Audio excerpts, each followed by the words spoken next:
皆さんこんにちは、石野香穂です。今回は書道初心者によくある作品が下手に見えてしまう原因トップ3というテーマでお話をしていきます。初心者の方の作品を見ているといいところもいっぱいあるんですけれども、それ以上にですね、ここをもうちょっとこういう風にすれば格段に作品がよく見えるのになっていうことが、いくつかあるんですよ。でそれを知っているのと知らないのとではその後の上達のスピードに大きく影響してくると思います。ですから今日は作品が下手に見えてしまう原因とその改善方法までお伝えいたしますから、ぜひ最後までご覧ください。作品が下手に見えてしまう原因1つ目は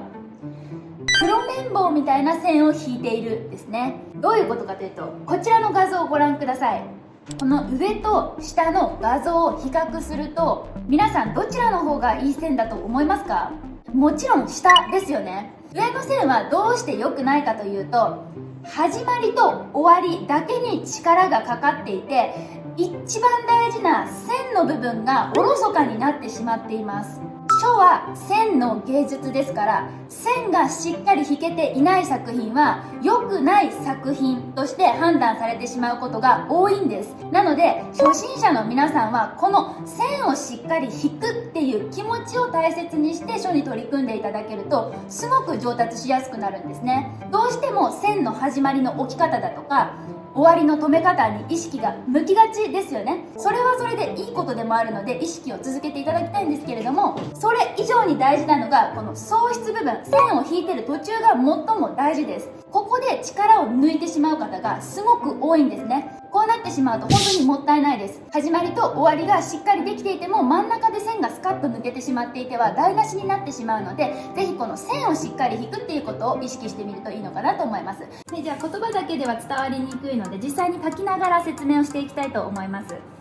じゃあまずは悪い例を書いてみますね。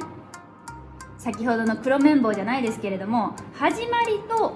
終わりに力を入れて真ん中がちょっと抜けてしまっているような感じですね。これは、さっき画像をお見せしたので言うと黒綿棒みたいだったと思うんですけれども、これとか別にほら始まりも斜めだし終わりもちゃんと止めれてるからいいんじゃないのって思う方もいると思うんですよね。ですがこれはですね、骨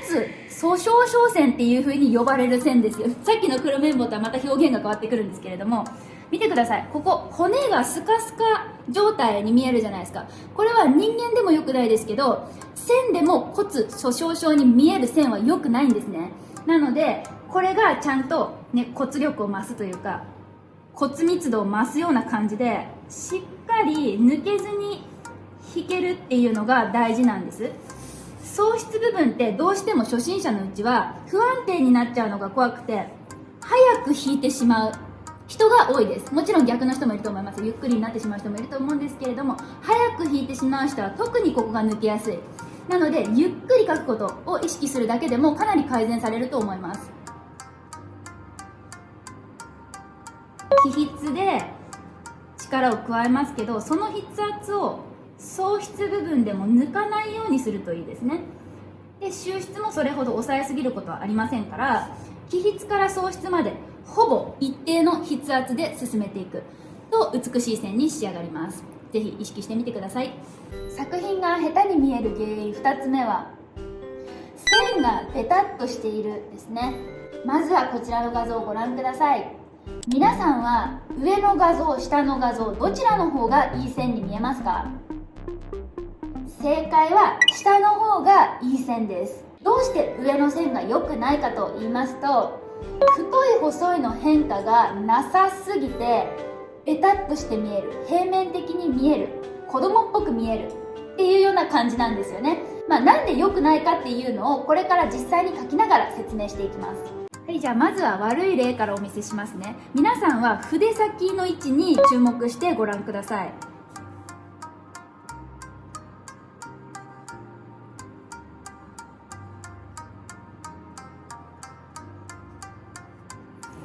はい、今のが悪い例です。じゃあ次はいい例をお見せしますね。また皆さんはこの筆の黒くなっている筆先の部分に注目してご覧ください。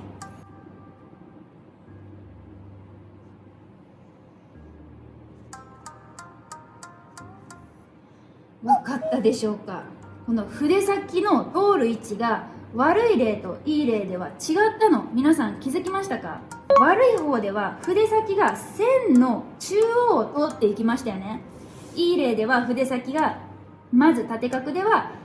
左側を通って、そして横を引く時には線の上を通っていたのが分かったでしょうか。この筆先の移動っていうのがめちゃくちゃ大事なことなんです。これを覚えておいていただくだけでも皆さん今日から線が良くなりますから、ぜひ押さえておいてください。でこれ以上ちょっとやってしまうとこの動画がすごく長くなってしまうので、これ以上先はオンラインスクールの方でかなり丁寧に説明していますので、もし興味のある方はぜひそちらも覗いてみてください。作品が下手に見える原因3つ目は、点が押してるだけに見えるですね。どういうことかというと、こちらの画像をご覧ください。この上と下の点を比較するとどっちの方がよく見えるでしょうか。これは上の方がいい点なんです。下の点はどうして良くないかというと、この悪い例を書く時にもそうやってみたんですけど、全く移動しないで打つように点を書いたものが下なんですね。線を書くっていう意識じゃなくって、もう完全にスタンプみたいにペタッペタッペタッペタッって置くっていうことです。なんでこれが良くないかっていうと、やっぱり書っていうのは線に起筆と送筆と収筆があって、それがしっかりできてる。起筆と収筆がちゃんとある作品がいい作品に見えるんです。この下の点の打ち方でいうと、起筆が全くありません。収筆だけがある状態。トントントントンって腹で打っていくから感じですよね。これ良くないんですよ。どんなに小さな点であっても短い線のつもりで起筆と収筆を持たせる。必ず進むっていうことです。1、2、1、2。こういうリズムで弾いてあげることが大事になってきます。実際に書きながらお見せしますね。まず悪い線からお見せします。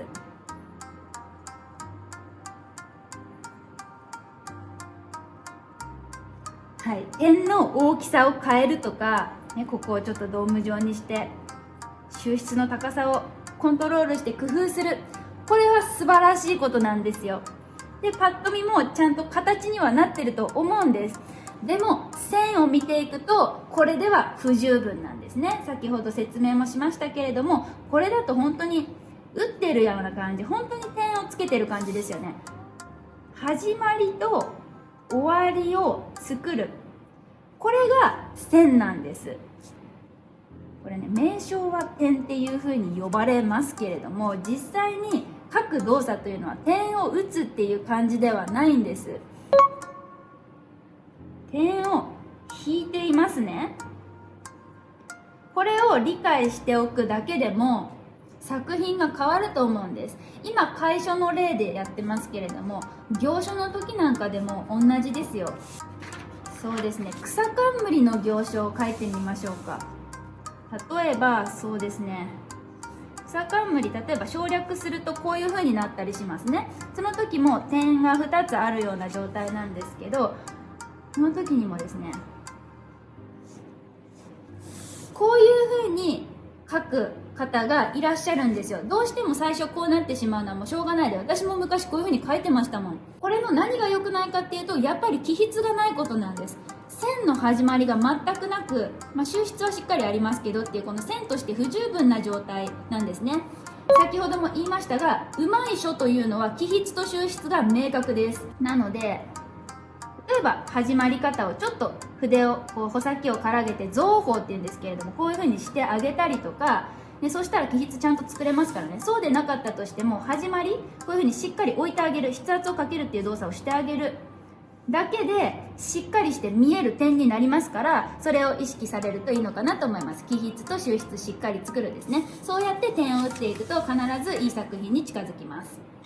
はい、ということで今回は初心者にありがちな作品が下手に見えてしまう原因とその解決方法についてお話をしてきました。私が運営するオンラインスクールではこのようなお悩み解決はもちろん毎月解説付きお手本動画を10本以上配信しています。でそれはずっと残り続けますから、これまでだと120本以上過去の動画が見放題となっております。解説動画を見ながら練習をしていてわからない箇所、自分で実際に書いてみて、ここがうまくいかないなっていうところがあったとしても、月4回自分のお好きなタイミングで添削を受けることができます。しかもその添削は全て動画なのでめちゃくちゃわかりやすいです。これから書道を本気で学びたい方、一から丁寧にやり直したいって感じてらっしゃる方はぜひオンラインスクールでお待ちしております。オンラインスクールの URL はコメント欄と概要欄の方に貼っておきますので、ぜひ覗いてみてください。